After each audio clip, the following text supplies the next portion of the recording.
एक खूबसूरत लहलहाती सरसब्ज वादी में चार बहन भाई रहते थे। अहमद, एहसन, हरमीन और तूबा चार बहन भाई थे जिनके पापा की आज बर्थडे थी। सभी बहन भाई सुबह सवेरे उठे और इस खुसूसी दिन को यादगार बनाने के लिए मंसूबा बंदी करने लगे।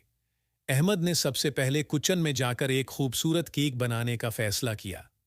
एहसन ने अपनी महारत से रंगीन गुब्बारे और बीनर्स तैयार किए। हरमेन ने छोटे छोटे कागज के फूल बनाए, जबकि तूबा ने उन सभी को एक साथ सजाते हुए खूबसूरती में चार चांद लगा दिए। दोपहर को जब उनके पापा काम से घर लौटे तो उन्हें दरवाजे पर एक बड़ा सा हैप्पी बर्थडे का बैनर नजर आया। जैसे ही उन्होंने दरवाजा खोला, अहमद, एहसन, हरमेन और तूबा ने जोर से कहा, हैप्पी बर्थडे पापा। उनके पापा के चेहरे पर खुशी की चमक आ गई। उन्होंने हैरत और खुशी के मिले जले जज्बात के साथ कहा, यह सब तुम लोगों ने किया?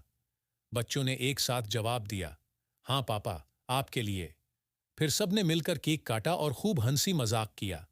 उस दिन की खुशियों को दोबाला करने के लिए उन्होंने अपने पापा को एक खास तोहफा भी दिया, जो उन्होंने अपनी पॉकेट मनी से खरीद कर रखा था। रात के खाने के बाद सब अपने पापा के साथ देर तक बातें करते रहे। अहमद, एहसन, हरमेन और तूबा ने अपने पापा को बताया कि वो उनसे कितना प्यार करते हैं और उनकी मेहनत और मोहब्बत को किस कदर सराहते हैं। ये बर्थडे न सिर्फ उनके पापा के लिए बल्कि तमाम बहन भाइयों के लिए भी एक यादगार दिन बन गया, जिसे वो हमेशा याद रखेंगे।